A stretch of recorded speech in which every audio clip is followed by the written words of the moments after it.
The birthday cake sat perfect on the kitchen table. 72 candles flickered like tiny stars, casting dancing shadows across Maria Santos's wrinkled face. She had spent all morning baking it herself, chocolate with vanilla frosting, just like she made every year for the past 45 years. But something felt wrong. Her daughter, Sarah, sat across from her, arms crossed, face twisted into that familiar look of annoyance.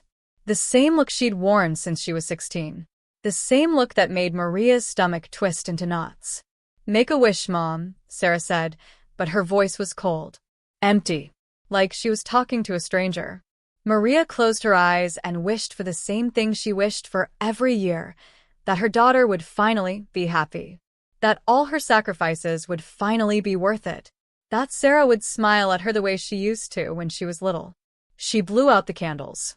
"So," Sarah said, leaning back in her chair, "what do you want for your birthday?" Maria's heart jumped. Maybe this year would be different. Maybe Sarah had planned something special. A hug. A thank you. Even just a kind word. "Oh, sweetheart, I don't need anything," Maria whispered. "Just having you here is enough." Sarah laughed. But it wasn't a happy laugh. It was sharp.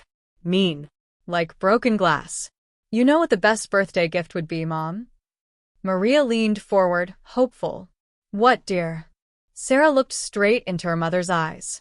Her voice was steady. Clear. Cruel. "If you just died." If you're shocked by what just happened, smash that like button, share the story, and subscribe for more incredible true stories that will blow your mind. The words hit Maria like a truck. She felt her heart stop. The room spun. The candles on the cake seemed to flicker and die, just like something inside her chest. What did you say?" Maria's voice came out as barely a whisper. "You heard me." Sarah stood up, her chair scraping against the floor. "I'm tired of pretending, Mom. I'm tired of you suffocating me. I'm tired of your guilt trips. I'm tired of you." Maria's hands shook. 45 years of memories crashed through her mind like a movie playing too fast. She remembered working 3 jobs when Sarah was little. Staying up all night sewing clothes because they couldn't afford new ones. Eating crackers for dinner so Sarah could have real food. She remembered selling her wedding ring to pay for Sarah's college.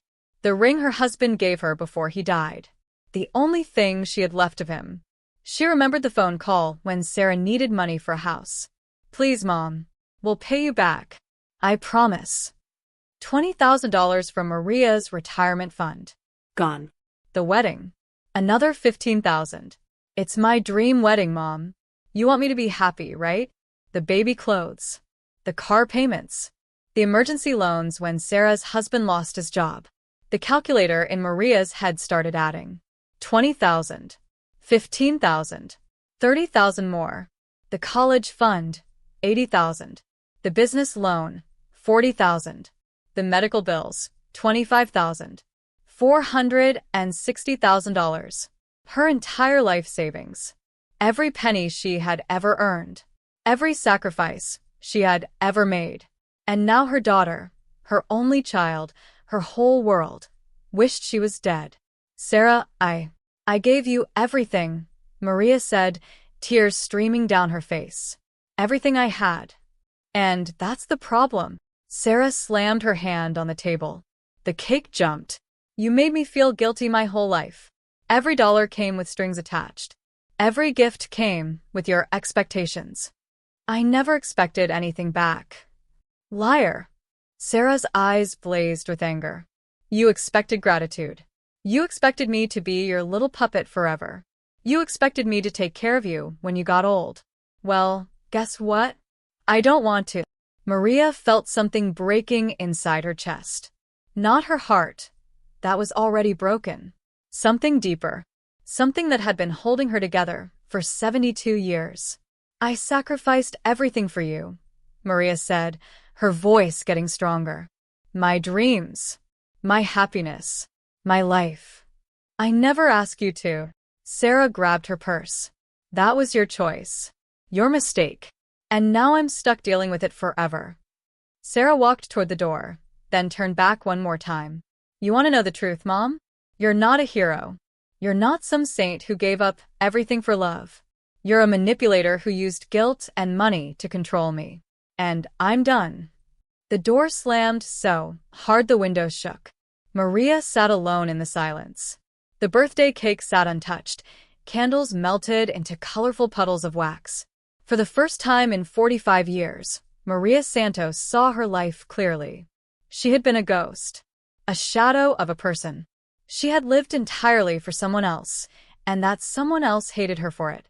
But as she sat there in the wreckage of her birthday, something new stirred inside her chest. Anger. Not the sad, quiet anger she'd swallowed for years. This was different. This was fire. This was power. She looked around the kitchen, her kitchen in the house she had paid for. The house where Sarah lived rent-free with her family. She thought about the bank account with Sarah's name on it. The one Sarah used like her personal ATM machine. She thought about the will that left everything to the daughter who wanted her dead. Maria Santos stood up slowly. She walked to the mirror by the front door and looked at herself. Really looked. She saw a tired, used-up woman who had forgotten how to live for herself. But she also saw something else. She saw someone who was about to change everything. "Happy birthday to me," she whispered to her reflection. And for the first time in decades, Maria Santos smiled. But it wasn't a happy smile. It was the smile of someone who had just decided to take back their life. Maria couldn't sleep that night. Sarah's words kept playing in her head like a broken record. The best gift would be if you just died. At 3 a.m., she got out of bed and walked to her closet. In the back corner, behind old winter coats, sat a dusty cardboard box. She hadn't opened it in years. Inside were receipts, bank statements, photos, letters. 45 years of her life with Sarah, all stored away like evidence in a crime scene. And that's exactly what it was, a crime scene. Maria spread everything out on her kitchen table under the bright light. She put on her reading glasses and started going through each piece of paper. What she found made her sick to her stomach. The first shock came from Sarah's college fund. Maria remembered saving every penny for 18 years. She worked weekends cleaning offices. She sold her car and took the bus. She ate soup and crackers for months. The bank statement showed the final amount, $87,000. But there was another paper underneath it. A letter from the college's financial aid office. It was addressed to Sarah, dated 2 weeks before graduation. "Dear Sarah Santos, congratulations on receiving the full academic scholarship for your outstanding grades." Maria's hands started shaking. A full scholarship. Sarah had gotten a full scholarship and never told her mother. She had taken the $87,000 and spent it on what? Maria kept digging. She found credit card statements in Sarah's name. Designer clothes. Expensive restaurants. A trip to Europe with friends. A new car. While Maria ate crackers for dinner, Sarah was living like a princess with her mother's money. But that was just the beginning. The house papers were next. Maria remembered that day so clearly. Sarah had called, crying. "Mom, we found the perfect house, but we need $50,000 for the down payment. Please, Mom. Michael and I will pay you back every penny. We promise." Maria had emptied her entire savings account that day. She didn't hesitate for even 1 second. But now, looking at the papers, she saw something that made her blood turn to ice. The house wasn't just in Sarah and Michael's names. Maria's name was on it too, as a CO owner. All these years, she thought she had given Sarah money for a house. But legally, it was her house too. She had been paying the mortgage, the repairs, the property taxes, all for a house she owned but had never been allowed to live in. "Those liars," Maria whispered. She kept reading. The wedding expenses, $35,000. But the wedding venue's receipt showed they had gotten a discount for booking early. The real cost was only $18,000. Sarah had pocketed the extra $17,000. The emergency loan when Michael lost his job, $25,000. But Michael's employment records, Maria found them in an old envelope, showed he had never lost his job. He had gotten a promotion that same month. Emergency after emergency. Crisis after crisis. All lies. For 45 years, Sarah had been treating her mother like a personal bank account. Every sob story was fake. Every emergency was made up. Every "I love you" mom came with a $sign attached. Maria felt dizzy. She sat down hard in her chair. Her phone rang. It was Sarah. Mom? I wanted to apologize for yesterday. I was having a bad day and… How much do you need this time? Maria's voice was cold. What? Mom, I'm trying to apologize. Cut the ACT, Sarah. How much money do you need? Because that's the only reason you ever call me. There was silence on the phone. Then Sarah's voice changed. The fake sweetness disappeared. Fine. The kids need school supplies. $500. School supplies cost $500? It's a lot of stuff, Mom. Books, clothes, computers. It's July, Sarah. School doesn't start for 6 weeks. More silence. Look, Mom, if you don't want to help your own grandchildren. Maria hung up the phone. She looked at all the papers scattered on her table.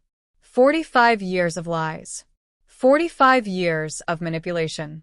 45 years of being treated like a fool. But the worst part wasn't the money. The worst part was finding a letter she had written to Sarah 10 years ago.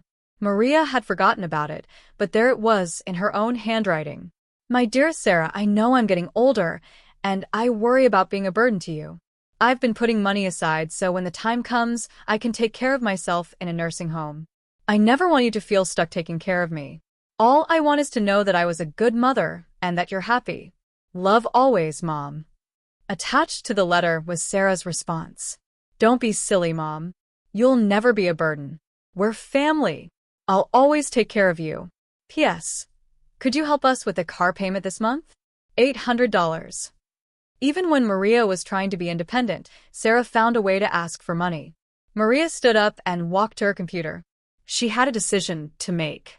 She could keep being the victim, keep letting Sarah drain her dry, keep living as a ghost in her own life.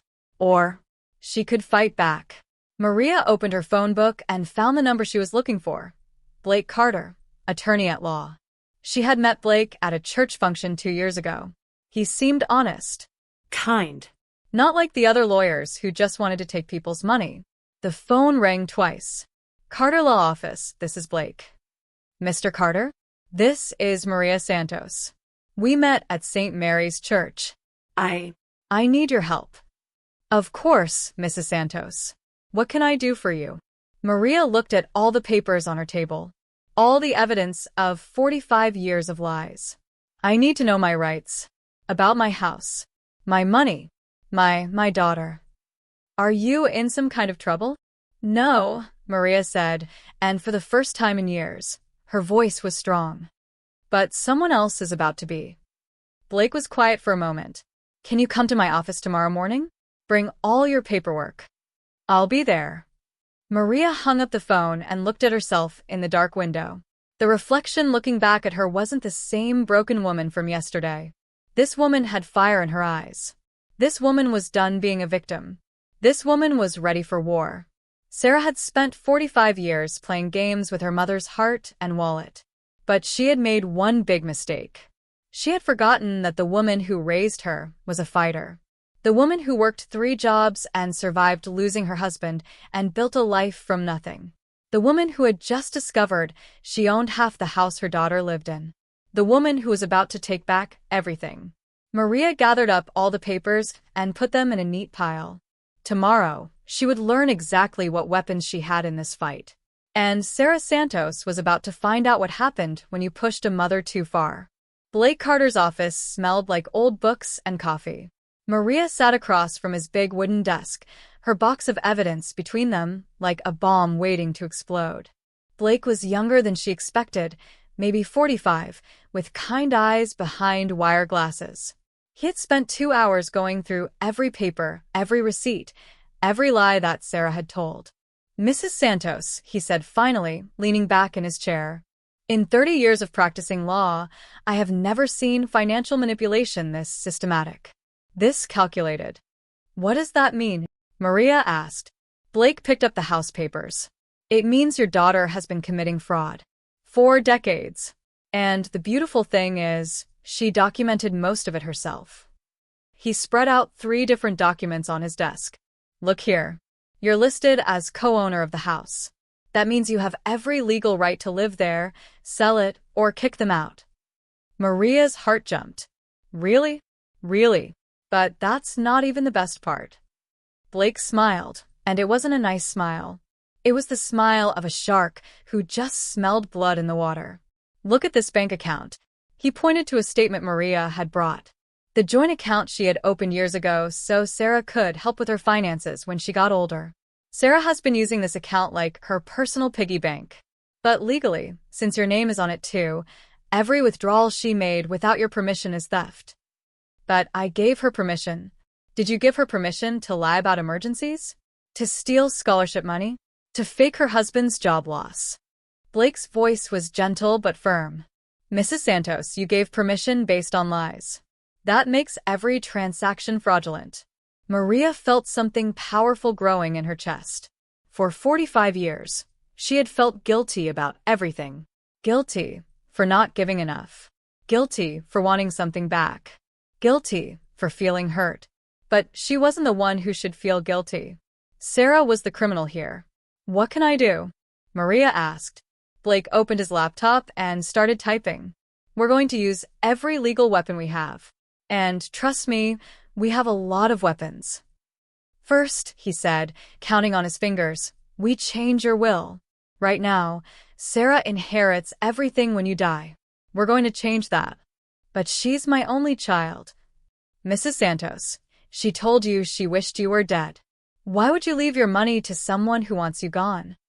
Maria nodded slowly. He was right. Second, we set up charitable trusts. Any money you want to leave behind goes to charities that actually help people, not spoiled daughters who already stole $500,000. Third, we remove Sarah from all your bank accounts. Today. Before she can steal another penny. Fourth, Blake's voice got serious. We prepare for her to fight back. And she will fight back. What do you mean? Blake had seen cases like this before. When people like Sarah realize their money source is disappearing, they get desperate. They'll try anything. False police reports. Fake medical claims. They might even try to say you have dementia. Maria's blood went cold. Dementia? It's the most common trick. They claim the parent is mentally incompetent, get legal guardianship, and then they control everything. The parent becomes a prisoner in their own life. But I don't have dementia. I know that. You know that. But Sarah might try to convince a judge that you do. So we're going to get ahead of her. Blake picked up his phone and dialed a number. Dr. Williams? It's Blake Carter. I need a complete psychological and medical evaluation for a client. Can you fit us in this week? Perfect. He hung up and looked at Maria. Dr. Williams is the best psychiatrist in the state. When Sarah tries to claim you're incompetent, we'll have professional medical proof that your mind is sharp as a razor. Maria was starting to feel like a general planning for war. And maybe that's exactly what this was, a war for her own life. Now, Blake said, let's talk about timing. How long do you think it will take Sarah to realize her money source has dried up? She calls me for money at least twice a week. Perfect. So we have maybe 3 or 4 days to get everything in place before she panics. Blake started writing notes on a yellow pad. Day 1, tomorrow, we go to your bank and remove Sarah from all accounts. We also withdraw most of your money and put it in a new account that she can't access. Day 2, we meet with Dr. Williams for your evaluation. Day 3, we file the new will and set up the trusts. Day 4, we serve Sarah with legal papers informing her that she no longer has access to your money or your house. Maria felt dizzy. My house. Mrs. Santos, you own that house. She's been living there rent-free for years. That stops now. She can start paying you rent, or she can move out. The idea of Sarah having to pay her money instead of taking it felt like sweet revenge. But Blake wasn't done. There's one more thing we need to talk about. Where do you want to live? What do you mean? Mrs. Santos, you've spent 72 years living for other people, taking care of everyone else, sacrificing your dreams. Blake's voice was kind but strong. When is the last time you did something just for yourself? Maria thought about it. Really thought about it. She couldn't remember. For 45 years, every decision she made was about Sarah. Where to live, how to spend money, what to do with her time. Everything revolved around her daughter's needs and wants. I don't know what I want, she admitted. Then, maybe it's time to find out. Blake pulled out a travel brochure from his desk drawer. It showed beautiful mountains and lakes. My wife and I went to Switzerland last year. It's peaceful, safe. The people are kind, and they have programs specifically for Americans who want to start over. Start over? Mrs. Santos, you have enough money to live comfortably anywhere in the world. You could travel, learn new things, meet new people, live in a place where nobody knows your history or expects you to be anyone's personal ATM machine.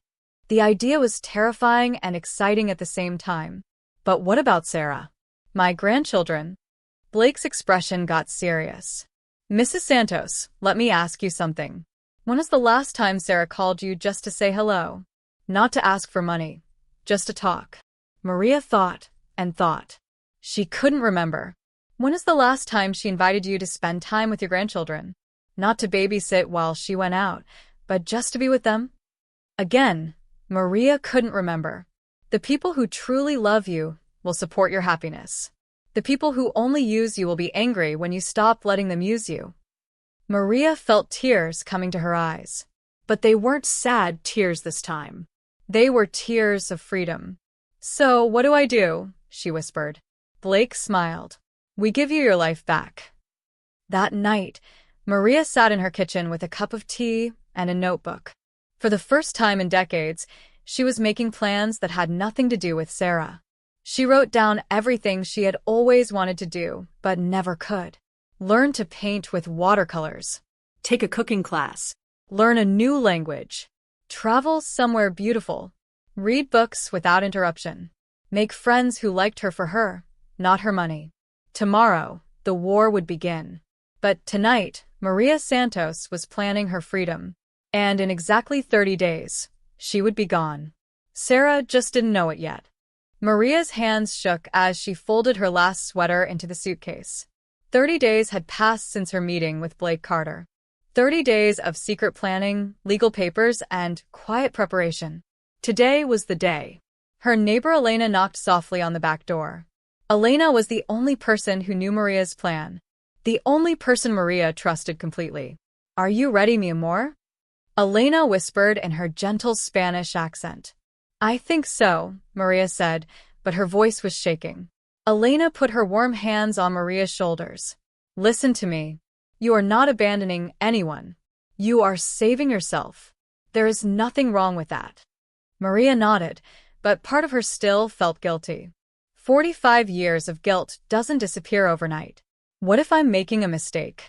Maria, Elena's voice was firm. Yesterday, Sarah called you 4 times asking for money. The day before, she called 3 times. She hasn't asked how you're feeling in months. The only mistake you made was waiting this long. Elena was right. Even in these last 30 days, Sarah had continued to treat her mother like a bank machine. Just last week, she needed $800 for car repairs. When Maria said no, Sarah hung up on her. The phone rang. Maria's heart jumped. It was Sarah. Mom? I tried to use the ATM card for our joint account, but it says, account closed. There must be some mistake. There was no mistake. 3 weeks ago, Blake had helped Maria close every account Sarah had access to. The money was now safely in new accounts with only Maria's name on them. There's no mistake, Sarah. What do you mean? Mom, I need that money. The kids need a mother who doesn't lie to their grandmother. Silence on the other end of the phone. What are you talking about? Maria took a deep breath. For 30 days, she had practiced this conversation in her head. I know about the scholarship money, Sarah. I know Michael never lost his job. I know the wedding cost $18,000, not $35,000. I know about all of it. More silence. Then Sarah's voice changed. It became cold. Dangerous. You don't know what you're talking about. You're confused. Maybe you should see a doctor. There it was. Blake had predicted this exactly. The dementia accusation. I saw Dr. Williams last week, Sarah. Complete psychological evaluation. Perfect mental health. Sharp as a tack, he said. Sarah's breathing got heavy on the phone. What do you want, Mom? I want you to stop stealing from me. Stealing? I never stole anything. You gave me that money. I gave you money based on lies. That's called fraud, Sarah. My lawyer explained it very clearly. Your lawyer? Sarah's voice cracked. What lawyer? Blake Carter. Maybe you've heard of him? He specializes in financial fraud cases. The phone was quiet for so long that Maria thought Sarah had hung up. Mom. Sarah's voice was different now. Scared. Mom, let's talk about this. I'm coming over. I won't be here. What do you mean? Maria looked around her small apartment one last time. The apartment she had moved to after Sarah took over the house. The apartment where she had lived like a ghost while Sarah lived like a queen in the house Maria owned. I mean exactly what I said. I won't be here. Where are you going? Somewhere you can't find me. Click. Maria hung up the phone. Elena smiled. How did that feel? Incredible, Maria said, and she meant it. They carried Maria's suitcases to Elena's car. Just 2 bags. Everything else she was leaving behind. The furniture, the photos, the memories, all of it belonged to her old life. Her new life was waiting. As they drove to the airport, Maria's phone started ringing non-stop. Sarah was calling over and over. Then text messages started flooding in. Mom, please call me. We need to talk. I'm sorry about everything. The kids miss you. Please don't do this to us. Finally, one text that made Maria's blood boil. If you leave, you'll never see your grandchildren again. Even now, even when caught in decades of lies, Sarah was still trying to manipulate her mother with guilt. Maria turned off her phone. Are you okay? Elena asked. I'm perfect, Maria said. And for the first time in years, it was true. At the airport, Elena hugged her tight. You call me when you get to Switzerland, yes? I will. Thank you, Elena. For everything. Thank you, mi amor. You showed me that it's never too late to be brave. Maria walked through security with her heart pounding. Part fear, part excitement, part something she hadn't felt in decades. Hope. On the plane, she opened the envelope Blake had given her. Inside was a letter, not from him, but from Michael, Sarah's ex-husband. Dear Maria, it read. I know we haven't spoken since the divorce, but Elena told me what you're doing. I want you to know that you're making the right choice. Sarah manipulated both of us for years. She told me you were controlling and demanding. She told you I was irresponsible and weak. She kept us apart, so we couldn't compare stories. I'm sorry I never stood up for you. You deserved better. I hope you find happiness. Michael. Maria folded the letter carefully. Even Sarah's own husband had seen through her lies. The plane took off, and Maria watched her city disappear below the clouds. Somewhere down there, Sarah was probably panicking, probably calling lawyers, probably trying to figure out how to get her money back. But there was no money to get back. Blake had been thorough. Every penny Maria had ever given Sarah was legally documented as loans. Unpaid loans with interest. Sarah actually owed her mother over $600,000 now. The house Sarah lived in? Maria's name was on the deed. Sarah would have to buy her out or sell it. Either way, Maria would get her money back. The new will? Sarah inherited exactly $1. The rest went to charities that actually helped people instead of using them. Hours later, the plane landed in Zurich. Maria stepped off into a country where nobody knew her story. Nobody expected anything from her. Nobody wanted her money or her sacrifice. She took a taxi to the small apartment Blake had helped her rent. It was tiny but beautiful, with big windows that looked out over the mountains. Maria sat on the couch, her couch, that she bought with her money for herself, and opened her laptop. Her email inbox had 43 messages from Sarah. Subject lines like, Mom, please read this. I'm begging you. The house is in foreclosure. I'll pay everything back. Maria read the first few emails. They were exactly what Blake predicted. First came anger, then bargaining, then fake apologies, then threats, then more bargaining. But buried in the angry emails was one line that made Maria smile. "You've destroyed our family. How could you be so selfish?" Selfish. For 45 years, Maria had given everything she had to her daughter. Her money, her time, her dreams, her life. And now, for the first time ever, she was being selfish. She was choosing herself. Maria closed the laptop without responding to any of the emails. Tomorrow, she would start her new life. She would sign up for German lessons. She would find an art class. She would make friends who liked her for who she was, not what she could give them. Tonight, she would sleep peacefully for the first time in decades. Back in America, Sarah was probably crying, screaming, making phone calls, trying to figure out how to fix this disaster. But there was nothing to fix. The money was gone forever. The house would be sold. The free ride was over. Sarah would have to do something she had never done before. Take care of herself. Maria opened her window and breathed in the clean Swiss mountain air. She was 72 years old, and her life was just beginning. 6 months later, Maria Santos stood in front of her easel, painting the Swiss Alps as the morning sun painted them gold. Her German was getting better every day.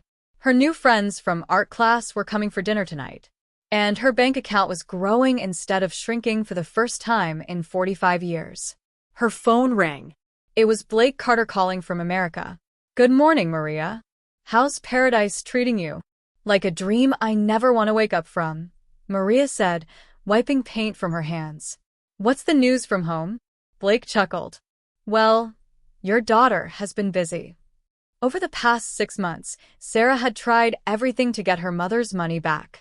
She had filed false police reports claiming Maria was kidnapped. She had hired lawyers to challenge the will. She had even tried to have Maria declared mentally incompetent from across the ocean. Every attempt had failed spectacularly. "The best part," Blake continued, "is that each failed lawsuit cost her more money she didn't have. She's now about $50,000 in debt to various lawyers who couldn't deliver on her impossible demands. And the house.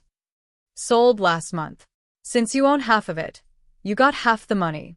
$250,000 will be deposited into your Swiss account today." Maria smiled.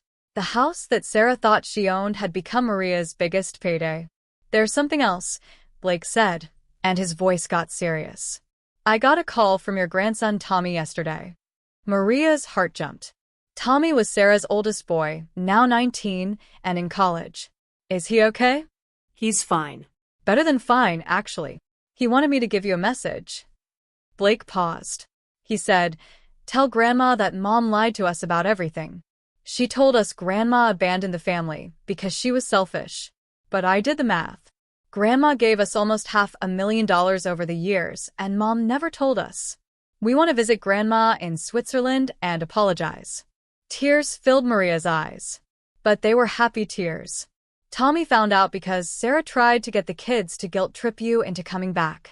She told them you were being mean and selfish. But Tommy is smart. He started asking questions. When he learned the truth about all the money, all the lies, all the manipulation, he was furious with his mother." "What about Sarah?" "She's working at a grocery store now. Minimum wage. Living in a tiny apartment. For the first time in her life, she has to survive on what she earns instead of what she can steal from others." Maria should have felt sorry for her daughter. A good mother would feel guilty, right? But Maria felt something else entirely. Justice. "Blake, I need to tell you something. I've been writing." "Writing what?" "A book." "About everything that happened. About toxic family relationships. About women who lose themselves taking care of ungrateful children. About how to recognize financial manipulation." "That's wonderful, Maria. It's going to be published next month. The title is When Love Hurts, How I Saved Myself from My Own Daughter." Blake was quiet for a moment.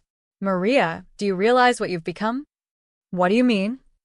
"You've become the person Sarah always pretended to be. You're independent. You're successful.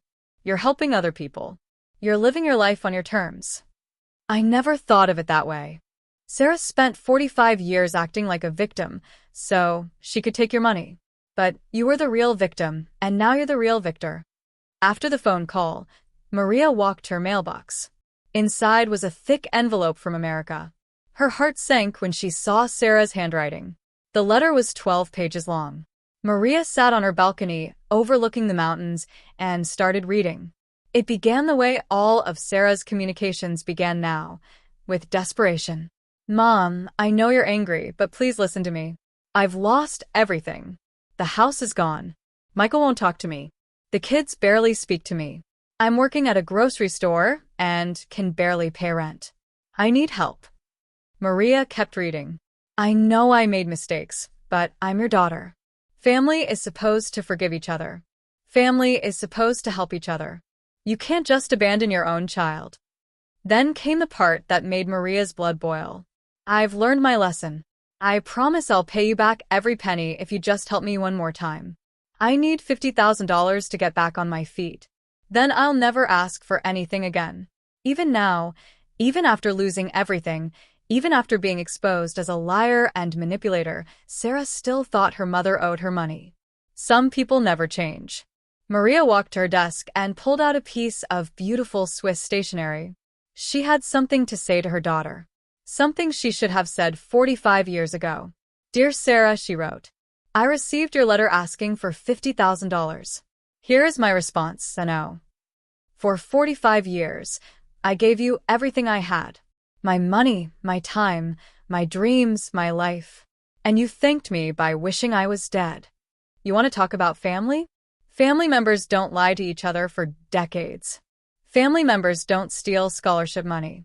Family members don't fake emergencies to manipulate their loved ones. You are not a victim, Sarah. You are a 47-year-old woman who spent her entire adult life refusing to take responsibility for herself. What you're experiencing now isn't punishment, it's adulthood. I hope someday you learn to stand on your own feet. I hope someday you understand the difference between love and manipulation. But I will not be your safety net anymore. I am not your mother, your bank, or your backup plan. I am a woman who finally learned to love herself more than she loves her abuser. Do not contact me again unless it's to apologize without asking for money. Sincerely, Maria Santos. P.S. My book comes out next month. You might want to read it. You're the inspiration for every chapter about toxic daughters who destroy their parents' lives. Maria sealed the letter and walked to the post office. As she dropped it in the mail slot, she felt something she had never felt before. Complete freedom. That evening, her new friends came for dinner. Anna, who taught her German. Marcus, who led her hiking group. Sophie, who ran the book club where Maria shared her writing. They didn't know about her money. They didn't know about her past. They liked her because she was kind, interesting, and fun to be around. As they laughed and shared stories over homemade pasta, Maria realized something incredible. This was what family was supposed to feel like. After everyone left, Maria opened her laptop and checked her email. Her publisher had sent an advance copy of her book cover. There was her name, Maria Santos, in big, bold letters.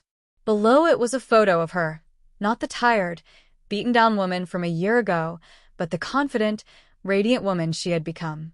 Her phone buzzed with a text message from Tommy, her grandson. Grandma, I saved up money from my part-time job. I want to visit you in Switzerland this summer and hear your side of the story. I love you.